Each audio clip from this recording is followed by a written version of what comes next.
What's up, people? How you guys doing? We're just getting the live going here from the bunker, doing some organizing and stuff. It's been getting kind of away from me. Welcome, everybody. Welcome to the bunker. I was trying to get stuff put in its proper home. You guys remember my cloak video? Get you guys a cloak. All I'm saying. This is cloak talk. A prepper buddy, how are you? I'm pretty mellowed this evening. All things considered. Like I say, you don't have to be scared if you're prepared. But yeah, we're trying to get some stuff organized. I don't see any reason why I can't show you some stuff as I do so. And here we got a stainless steel coffee pot. You put your coffee up in there. You put that in there. Heat up your water and enjoy. You also kind of can use it like a French press. So if you're making like a pine needle tea, you could use it for something like that. It's stainless steel and it's not very heavy. But definitely that's a good keep for the bunker. But where am I going to put it? Not scared of the process getting prepared. Absolutely. I guess I'll put it with my cast iron stuff. That makes sense. Uh-oh. Doesn't really want to store on its side. Might need to tape this shut right now. To do that, then I can store it on side. What's up, people? What's up? We're in the bunker. Trying to do a little bit of organizing for, I don't know, maybe like an hour or so here with you guys. Show you some stuff along the way. Feeling pretty mellow tonight. Pretty chill, cozy in the bunker. But yeah, so this is a coffee pot. I wanted to store on its side and it wasn't agreeing with me. This kept opening, so it's not going to do that anymore. I am the master of my reality. That's what I always say. This one's just like random crap.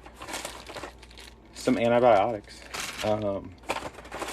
But like kind of like paper and markers and notebooks and stuff. Good stuff to have. Look at this pen. It's Long Cat. Long Cat's long. If you guys are as old as me. It's weird that like memes are outdated now. You know what I mean? Because like memes, when I was younger, memes were new. So it's weird that like there's already like such a long life cycle of memes, and that's, you know, people have never even heard of memes that everybody else in my generation heard of. It's just weird that's kind of the case. I know it's kind of always a thing with like TV and stuff, but I'm talking about like internet memes. Because they really got a lot more crazy when the internet memes came into play. Do you have a list of must-haves? Absolutely. I have a great list for you. If you hit my logo, the link tree in my bio will take you to my whole list of preps. I started a Patreon a couple days ago. If you're that kind of person, you're into that, I would greatly appreciate that if you'd be interested, and it doesn't put you at a hardship or anything.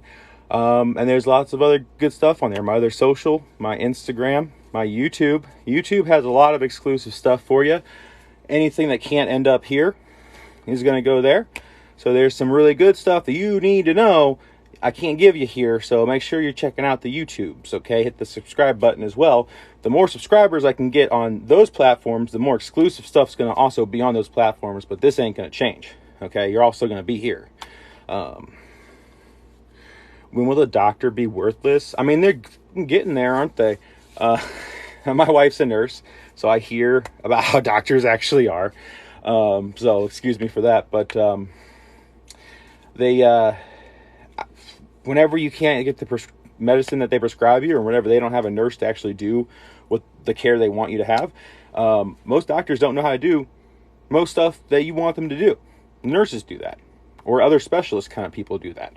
A general doctor doesn't know how to do a lot of stuff. They just know what you should do. But anyways, we're in the bunker, trying to organize stuff. I'll show you stuff along the way. Here's a cool thing. This is one of those preloaded original PlayStations. You know, I have renewable power. Like, my phone is plugged into one of my right now. I have foldable solar panels. I have other portable panels. I have wind turbine. I have a dual fuel generator. That's not going to be for stuff like this, but the jackeries and stuff can definitely handle this, and a little TV. I also got laptops, and sometimes on the stream, I'll go through my DVD collection in the bunker. I got a mystery box one I did the other day, where I got 100 DVD mystery box from eBay, and I went through and we sorted like, oh, that's like a keeper, that's one you're going to watch, like top tier in the bunker. And then when you get so bored you want to die, then you like watch the crappy movie. So that's the other pile. So we like split those two up. So we keep them both in the bunker because who knows, right? Here's actually, it's a lot of them. There's a lot of keeps, but here's one of the keep piles, one of the top tier right here. Okay, we have Doctor Who. All right, not my favorite, probably one of my least favorite Doctors. All right, I do like the next Doctor after him as well, but David Tennant guy. Okay, first of all, so for now, this is my Doctor Who collection. I gotta flesh it out. This is what they had. Must have for the bunker, right? The Back to the Future trilogy. Okay, timeless classic. Okay, and then we can laugh about how wrong they got it too with the future. It's not as cool as it looks. We got the original Stargate still in the plastic. Well, yeah, still in the plastic, unopened. It will get cracked open when the world ends, or if there's a power outage. A lot of these DVDs is also if there's a power outage. Like I'll get into these. We have Star Trek Enterprise, the whole series. Had to pick this one up. It's the cheapest of the whole series of any of the Star Treks to get, and I love the show, so I've seen it multiple times.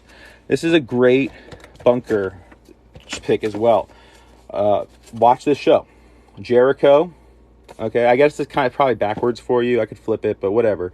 You know what I'm talking about. Jericho, the whole series, left us before its time, but great thing for the end of the world. Can teach you a lot.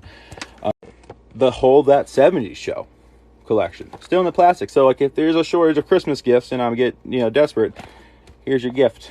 You know what I mean? But I'd rather keep it. We got Fantastic Beasts and Where to Find Them. We got the Croods. We got all the Harry Potters. We have multiple copies of Harry Potter. We have a lot of DVDs, guys. Yeah, Enterprise is like, people sleep on Star Trek Enterprise and people kind of look down on it. All right. First of all, any of the quote unquote Star Treks that Star Trek snobs, if you can believe there's such a thing, look down on, they're some of the best ones. Okay.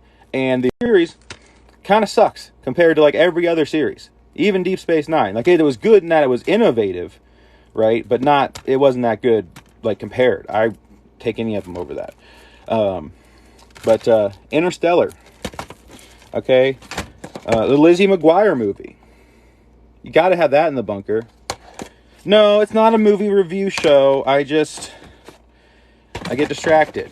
I'm trying to get things organized. I'm going to show you stuff along the way, but I guess that's enough about the post-apocalyptic blockbuster I'm opening. This like milk crate is like perfectly sized for the shelf, but perfectly sized means a little bit too small, if that makes sense. So it's just kind of hard to get it in here. There we go. My name's Kim. I watch all your videos. Thank you for the advice. I am a newbie. I am doing well. That's good to hear, Kim. Stick around. We have some handcuffs, which those are really just here. I don't think there's going to be much of a need for those in the whatever's to come, but I'm not going to throw them away. We have an Israeli bandage. Okay, this is like a GSW style bandage you should get. There's links in my bio. We'll put this with my medical supplies.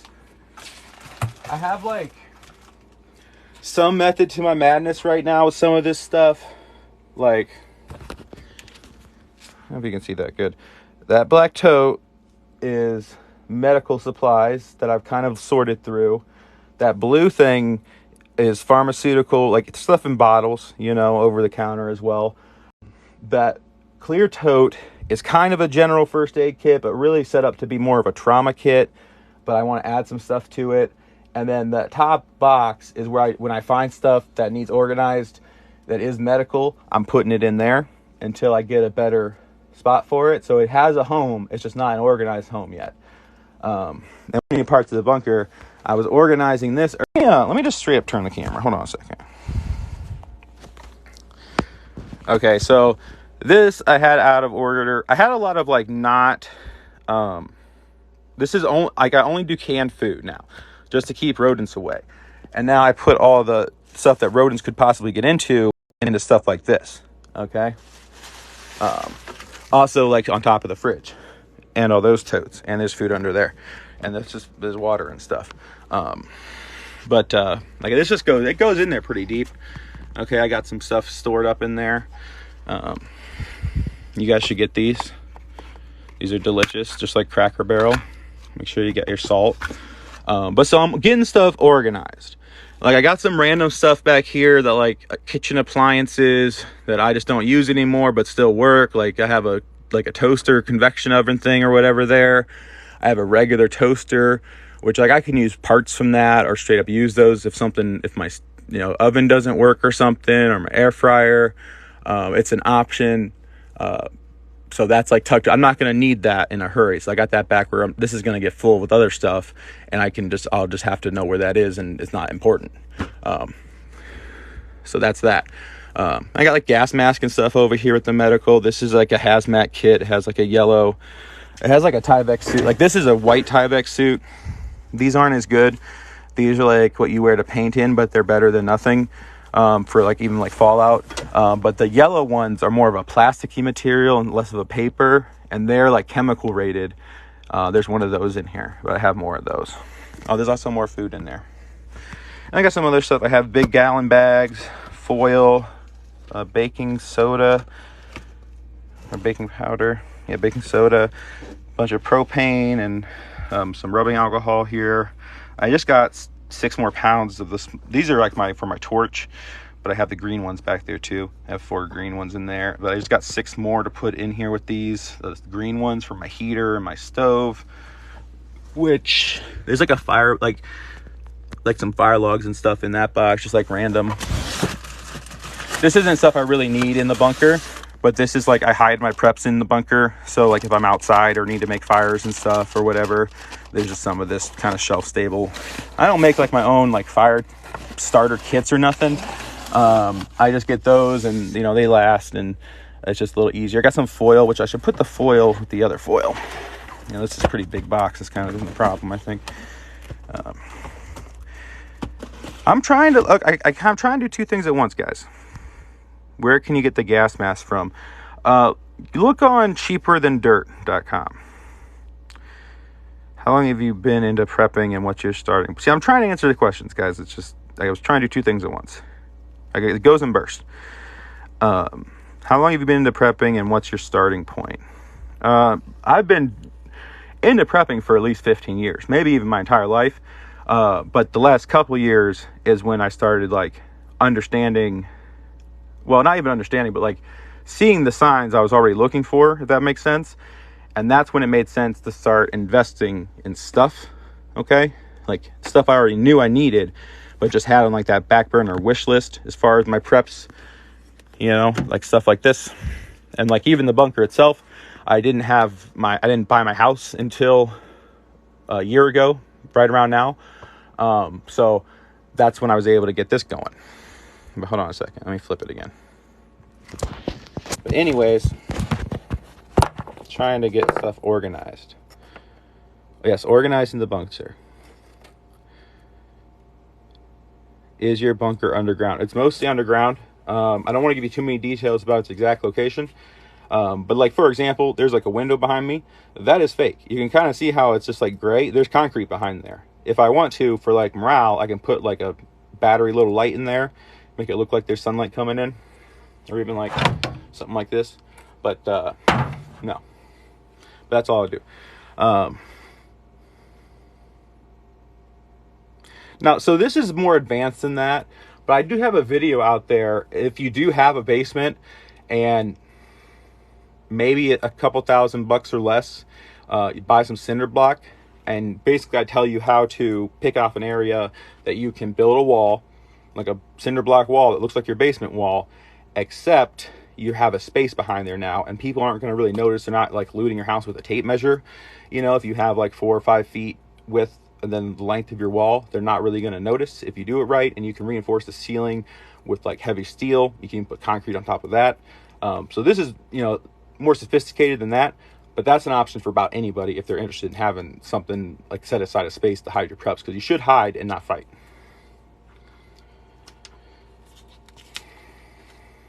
State, it's northeast, midwesty United States. Not too many bad weather issues to worry about.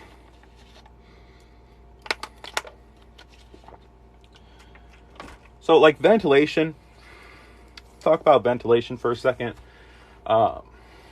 People get the wrong idea about like what the threats are with that, depending on where you live. Okay.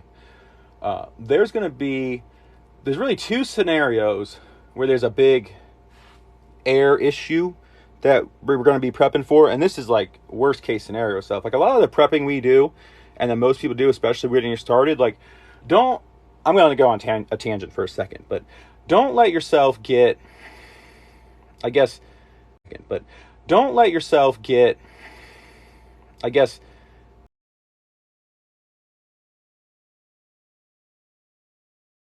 let yourself get intimidated by like the scale of the potential worst case scenario. You know what I mean? I want you guys, if you're new to prepping, to look at it like, okay, well, let's look at some real world stuff that happened not so far away or happened in my community. Let's look at Texas in last February or last winter. People died. Okay. People had a really bad time. If all you do is prep for that, then you're better off than 90% of other people. Okay. And you can get to that point much, much quicker than you can get to the point I'm at, because I've been doing this for a long time. Okay. I'll help you get as far as you want to go between where you are and I am. But don't get overwhelmed by the pure scale of the problems. Every little bit helps. If you don't have a lot of resources, every extra can of, you're buying a can of kidney beans for dinner, well, another $1, get 2. I know that not even everybody can do that, but a lot of people can, and it's going to be cheaper than the $1.10 they're going to pay next week, too. So it's a smart financial decision if you are, low on money. Thanks for the gifts, guys. So that's all you have to do. If that's all you can do, that's all you have to do. You got to decide how bad you think things could get. And I think that you have to at least start that evaluation process with how bad things have been for other people not too far away, like in Texas or like in a lot of these disasters. Okay. You start there, and then you study current events and history, and you figure out how bad can it really get, and what are the signs? Are those signs being met? Check mark, check mark, check mark. So then I'm going to do this in response to prepare for that. That's just basic logic. And it doesn't need to be that intimidating if you just take it in small bits. Okay. Once upon a time, I had somebody told me that if you're really overwhelmed by something, let's just say like you're a kid and your room's a mess and it's too overwhelming to clean, or an adult. Okay. There's a room that's a really big mess and it's overwhelming to clean. Every day, dedicate 10 minutes to actually trying to do it. Don't let yourself get overwhelmed. 10 minutes. Okay. You're going to do it for 10 minutes and you're just going to want to keep doing it for a little bit, because you're going to get momentum and inertia. Okay. 2 things that are hard to stop. It's just, body and motion stays in motion for a little bit of that stuff. I found that to be true. Not all the time, but a lot of times. So overwhelming things, take a bite-sized piece, even if that's just picking up an extra can of beans. Okay. But anyways, you guys are asking about ventilation. The ventilation, so it's bunkers. The only actually nuclear rated for ventilation bunkers that are being made are made by a company called Atlas Survival Shelters. Okay. He appeared recently on the Canadian Preppers YouTube channel, if you've seen him, one of the bigger guys. Those are the only ones that have the proper ventilation system for nuclear fallout. But here's the rub. Unless you live near ground zero to a detonation, the fallout may not even affect your area depending on the wind. Number one. The further you are away, there's less of it you are. And again, it's not about like having like pure filtered air. It's about keeping out the particles of fallout. So fallout is dust and water. It's not some invisible wave of radiation in and of itself that you can't see and don't know about. It's dust and water falling from the sky on your house. Okay, a lot of it may be very fine dust.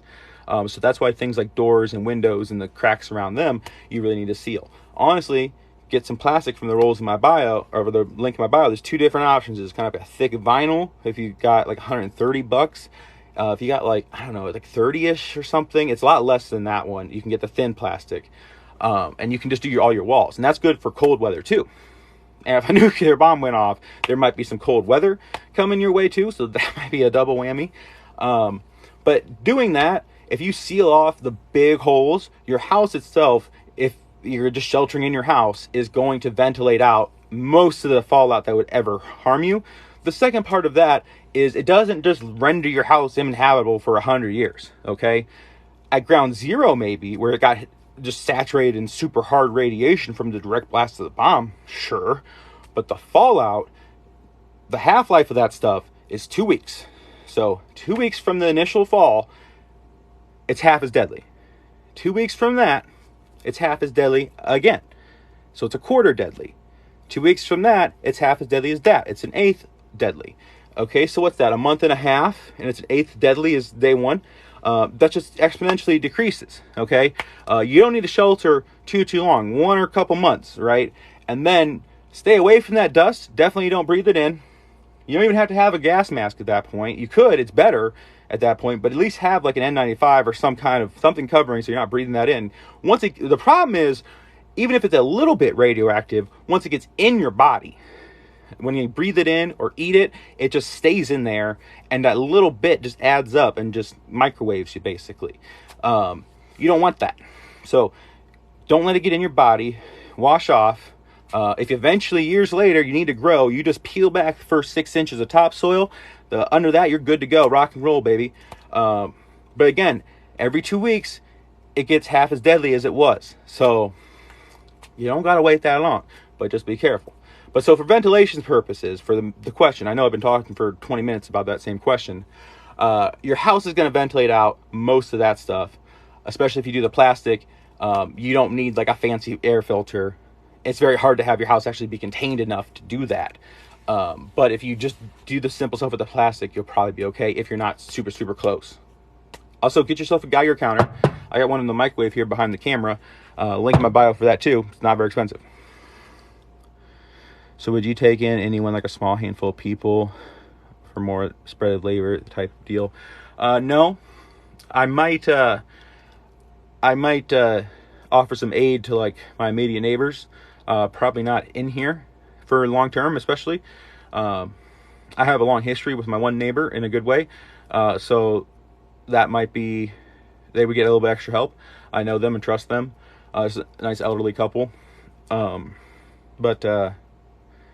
Yeah, probably not. You gotta be careful even giving people like a can of your food, just because they go and tell other people that you have food there, and those other people might not be so nice. I've just, heard of that time and time again. So if I did it, it would kind of have to be in a pretty special circumstance. I'll put it that way. Friends and family, yeah, like my parents are invited, depends on how much I like them, I guess. Maybe not my parents, but like other people, and like how trustworthy they are more than how I like them. You seen the EMP protectors for your cars and trucks? Thoughts? Probably ain't gonna work. It's probably better than nothing though. We don't really know. We haven't done the right testing with EMP on modern electronics. We did most of the testing like when we used nuclear bombs, like in the 50s through the 80s, and technology was very different then.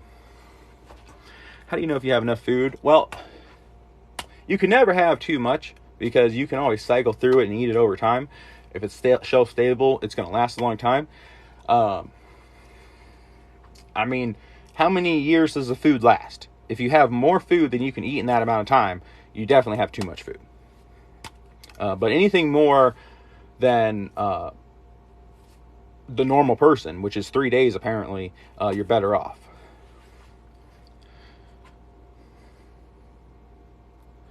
Yeah, I don't talk too much about with other people in like non-internet life. People that like know where I live. But yeah.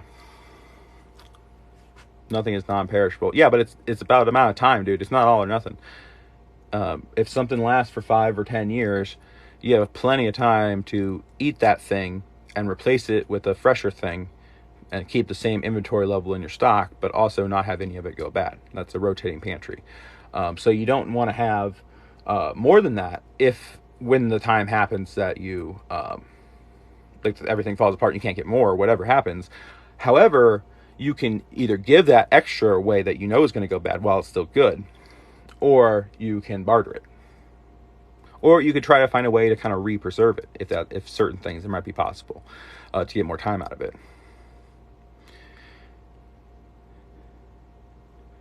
How do I keep EMPs from affecting my item?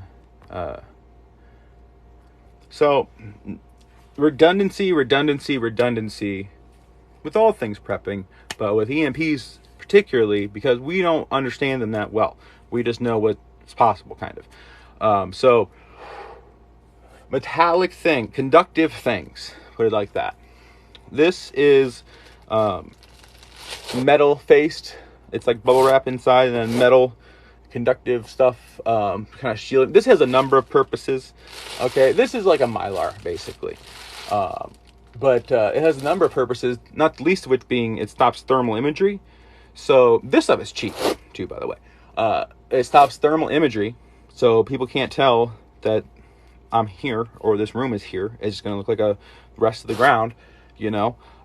2, it's more than likely going to add additional protection against EMP if it's enough, because the electricity is going to, you know, stop here and like travel along it. So as long as it's not in contact with the stuff you don't want to fry, you're good. And that's kind of the basic principle. This is a Mylar blanket. I got to add more kind of setup with this, but just to have something. That's a Mylar blanket. They're very cheap, those survival blankets, and some tape. Really, even layers are better. It's also soundproofing. It's always very helpful. But those are things you can do. Behind the camera here, there's a broken microwave of mine that I didn't throw away. I repurposed as a Faraday cage.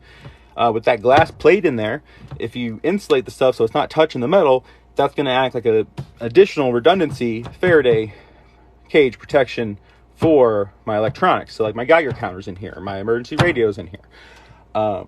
Like my batteries are here. I have communications, well, up here already ready to go. I have another set just like that one in an ammo can insulated. A number of other things. I have another microwave electronics. I also have laptops and DVDs just in here and stuff. So I'm trusting the bunker itself and all this to keep my stuff safe, but I have extra redundancies in place, and that's kind of my point. As much redundancy, as much shielding you can get between you and the sky, the better you are. And if that happens, depending on the type, it's going to be nuts. Okay? It's not going to be invisible. You know what I mean? Like, you're going to see lightning just everywhere. It's going to be wild, depending on the type of device. If it's a really powerful one I'm talking about, nothing like you ever seen. People are going to get hurt by, like, electric discharges a lot, and planes will crash. Like, it's not going to be a good time. You're going to know about it real quick. Like, your cell phone's not going to work. At the same time, there's just lightning everywhere. If it's like a really, really bad version of that device. There's other ones that it's not going to be as dramatic. It won't be as effective either, though.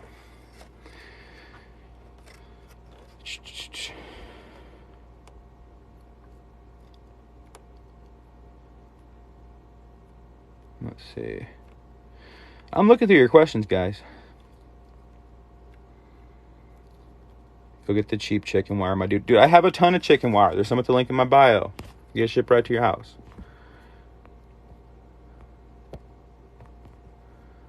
Chicken wire is not what I'd recommend necessarily for EMP either. The gaps are really too big for that.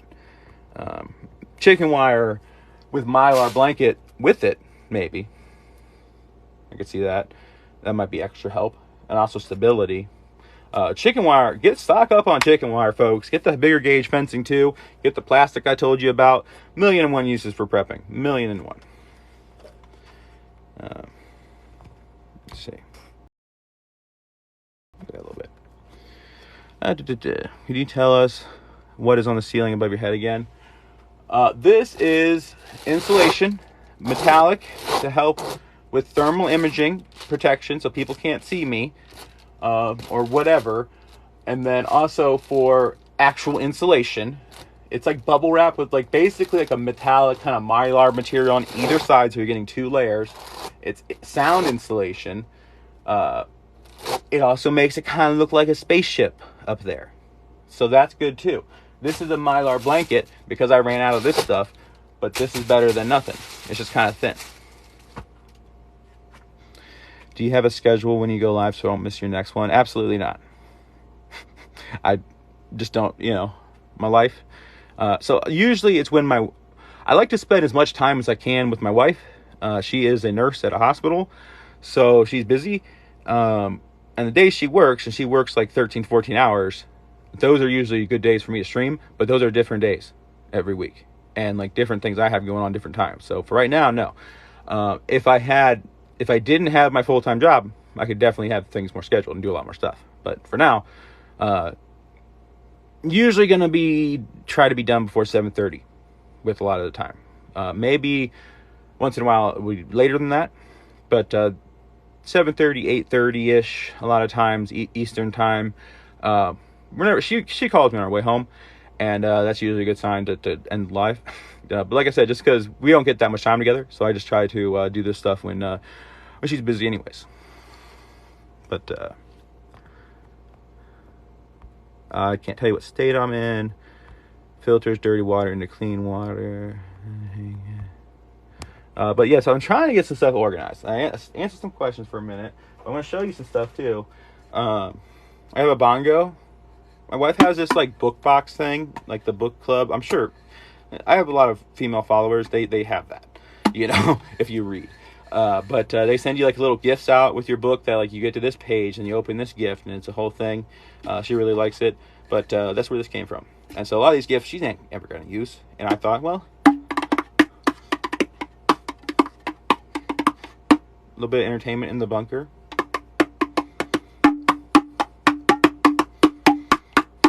The war drums. I don't really know where a good organized place to put that is. I've only been into prepping. You're overwhelmed. But like I said earlier, when you're at the store, well, there's a lot of places to start. Let's start with information, okay? When we're done here, just binge my channel. I put out like 10 videos a day, but still, this TikTok, it's not going to take you that long. There's so much information, so many resources, so many other preppers that like I'm doing duetting with and stuff and talking with and about. So many resources for you for free on TikTok, okay? Also, if you hit my logo, the link tree in my bio will take you to a big list I have organized by category, which kind of help you, like maybe you want to see stuff to help you stay warm. There's your category, okay? And it's just broken down. There's going to be stuff you haven't thought of on there, I guarantee. And if you have questions about how to use that stuff, I'm available. But also, it's going to be covered in the video. So if I talk about it in a video, it's probably going to be at that link as well. Yeah. So, prepping for 15 years. But the thing is, I realized, you got to figure out triggers. Not like the meme triggered, but like events that you see taking place that trigger you to enact this phase of like your prepping. Okay, it doesn't necessarily make sense like financially to spend X as much as I have been spending on prepping stuff all the time and just replacing it, unless certain triggers and criteria about world situations are met. Okay, so if things magically improve tomorrow, which they're not going to, I could scale back my spending. Okay, and then just rotate pantry the food. There's really no harm done, except for I have a little more renewable options for power. But like that's also not going to happen. It's not going to disappear. It's going to keep getting worse for a long time. But the point is, you got to have your triggers. What events are you going to see that tell you it's time to do X, Y, Z? Because it's all like done in stages. Like a kind of bad thing happens, you might not need to board up your windows, right? But at a later stage, X, Y, Z happens, you better be boarding up your windows, okay? So figure that out for your life and the things you're worried about you want to prepare for. And maybe the things I tell you to prepare for too. So that's a thing. That's a thing for you to decide with yourself and with your family. But as far as getting overwhelmed, and I touched on this earlier, okay? don't think of it as like the whole world ending and that being like an impossible thing for you to prepare for overnight. Okay? Start with the smallest bad thing. Usually the smallest is the most likely for you to experience. Bad thing, whether that be like a tornado, a hurricane, the winter storm in Texas. A lot of people died and all those things. It's not overwhelming for most people to get prepared to that level. Okay? And once you do that, you reevaluate and again make decisions based on what's going on. But you don't stop. Okay? That's where I started, was you always start at the bottom with anything you do. And then you rise. Prep zone rise. The prepared will rise to inherit the earth. Okay? But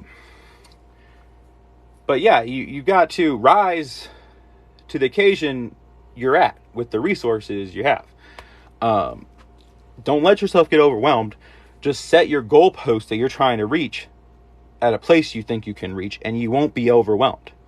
But the thing is, you just can keep moving the goalpost, but still get that good old dopamine shower when you hit that one that you set. Okay? And in this way, you have control of how you feel about things. Okay? The external world, most of the time, is outside of your control, but you control in here. And it's all about your perspective. As hard as it is, and nobody will ever be a master, ultimately, only one person's controlling that perspective. It ain't me. That's what Stoicism is. There's a book all about that at the link in my bio as well. Highly recommend it if you're looking for philosophy for the end of the world. It's a lot better than nihilism, okay? Which is like being a bummer all the time and nothing's ever good, okay? I'm an optimist. I'm a doomsday prepping optimist, believe it or not. I think that the modern world has its good things and its bad things, but it's not the standard of greatness by any means, okay? People are not happy by any means, by and large. I don't know what the breakdown is. I know that some things are great, some things are bad, but that doesn't mean that after there's a rough time, as that goes away because it wasn't sustainable, that people can't be happy again. And perhaps if we do things right with the experience we've had, because we will survive through prepping, we can do things better and make a better world, because certainly right now, you and I don't have that much power to make the world any better or to fix any of this, okay? That power has been denied to all of us in one way or another. So if the powers that be that aren't us want to be reckless and irresponsible and make decisions like globalization that have led us to the point we're at, and to just make reckless decisions and to not be prepared as a society for things that can happen, well, that's them. And like I said, that's outside of our control. But whenever they fall apart, we will rise if we're prepared. And it's all of our responsibility, however that means to you. I'm not telling you how to be or being political, to make that new situation better than the one you're in right now. Okay? It's rough for a while, but tomorrow the sun will rise, always and forever, just like they said in Castaway. Great film. Okay? Tomorrow the sun will rise. Okay? And then you just don't get overwhelmed. For all that to say, don't let it get overwhelming.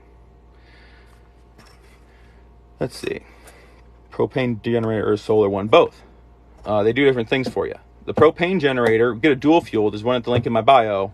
That one's going to run things like your freezer to keep your food fresh. And so you're going to want to don't eat any of your prepping shelf-stable food on day one of the apocalypse. Okay? Don't do it. All right?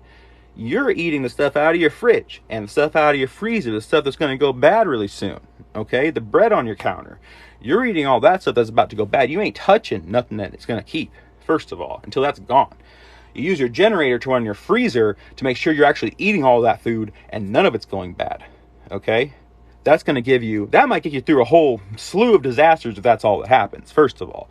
Just that $400 generator and some propane or some gasoline. Propane's better because it lasts forever. Gasoline lasts like a year. But, so you have that for the big stuff. I'm going to use mine for my well pump. And then I have water containers for a few months, right? So then I can run my well pump once every other few months or whatever for a few hours, refill all my water, even barter water off for a very small amount of propane to run that well pump for a short time with my generator. So my fuel lasts many years, as opposed to a short time of running a bunch of stuff with that. My renewables are things for like my devices, okay?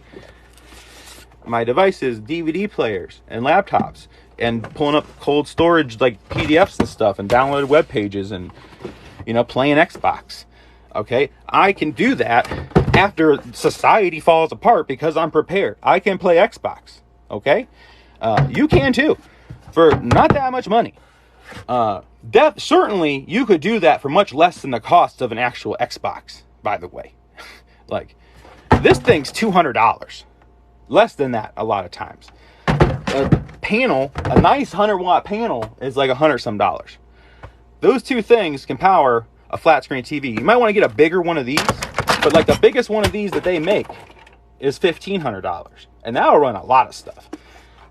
You can have some comfort, but the thing you gotta do first is make sure you're hiding this stuff. Make a secret room somewhere in your house, where that's a closet with a bookshelf, or if you go to link my bio, I have a platform 9 3/4 banner that you can put up. Make sure the looters aren't Harry Potter fans. That's very important. Or just get something that's not that. Similar. That's better than nothing. And it's like a curtain, hiding the fact that there's a door where your preps are. Okay.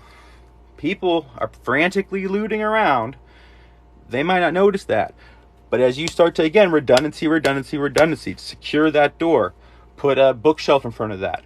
Put a bunch of trash everywhere. Put a bunch of gross stuff everywhere near that to keep people away from looking too close. Okay? If you can hide, you can live. Do a lot of stuff. People are going to be your number one security concern. Everything else pretty much is very manageable. People are the wild card and the most dangerous part of it. So if you can hide from them, don't try to fight them unless it's absolutely necessary. Because it's not going to be like a couple night prowlers in the night. It's going to be like tens and tens of thousands of migrant people coming out of the cities. Like, the bigger than any horde of zombies you've seen on The Walking Dead, or as big maybe, but people that are hungry and desperate. And a lot of those people are going to be children.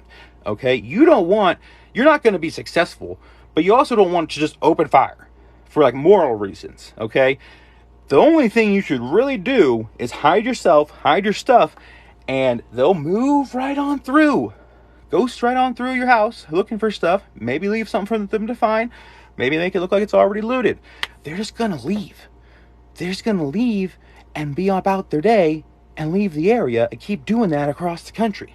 Okay? Until they dwindle down. That should be your plan, to hide. That's going to make you survive a lot longer than anybody who says anything different or gets cocky. This isn't war. Okay? This isn't the time to be a soldier. Your objectives are different. Your objective is to keep your family safe and comfortable in your house. Alive. That's your objective. It's not to be an offensive soldier. Also, most of us aren't soldiers. So we shouldn't try to be them. We should be civilians who are sheltering in place. Unless they find you and they're trying to get you, then that's when the boom boom sticks come into play. Okay? But you don't go on the offensive. If you can help it, you don't leave your house. Okay? Nobody seems to comprehend how incredibly dangerous it's going to be to walk out your front door at a certain point. Because anybody from anywhere on the horizon that can see you from the tree lines where you can't see them from windows, you won't even know what hit you. You would not know what to look for. If you have like really expensive thermal imagery, maybe you could see that. But I could prevent you from seeing me with this blanket. Anytime you walk outside to tend to your livestock or your farm, wherever you are, these people are leaving the cities where they're at now. They're not going to be in these cities where they're not where you are. They're coming where you are in big groups. Okay? Any one of them could do that. They're not unarmed. Okay? And there's tens of thousands of them. Or, that's just one example. And then like bugging out as like a primary plan, that's the threat to you the entire way, is other people. And like anybody, if you're desperate, especially if they have a backpack at all, is a target that's probably worth taking out to look in that backpack if you're starving and your kids are starving. Okay? You don't want to be that guy. The only logical thing to do is to make a room somewhere where you live or close to where you can get to, where you store stuff to hide out. You hide the location as best you can. You play psychological warfare the best you can. I have biohazard stickers at the link in my bio for a reason. Slap those on your door. Cost you a couple bucks. Maybe it turns away a lot of the looters because they don't want to catch whatever disease you got with the biohazard, stuff like that. Hide. Don't fight until you have to. That's how you stay alive. I don't care who tells you anything different. They're wrong. And they're cocky. And they're not going to last long. Okay? It's a numbers game. It's a numbers game through and through. And wherever you live, you need the same damn advice. Okay? Unless you live on like the most remote island in the world, you need the same advice. You need the same plan of hiding. Okay? Because wherever they are now, the population, they're coming for you. Okay? They're coming where you are just as soon as they deplete the resources where they are, and it's just a train of shit coming your way. Okay? But the sad thing is that shit is people who are desperate. You don't want to run into them at all. Many of them are armed. Okay? Probably most of them at that point. The ones that aren't are probably children. So it's a big problem for you to fight. So hide. They'll pass along, clean out the area. You got your preps. You don't need anything else. You're safe. Your family's safe. That needs to be your plan and primary objective, is having that place to hide. Even if you don't have any stuff in there with you, you'll be alive. And you are smart and you'll figure something out than if you just don't do that. So your number one priority needs to be figuring out where you're going to hide, how you're going to hide it. Then you get stuff and put in that hiding place. Okay?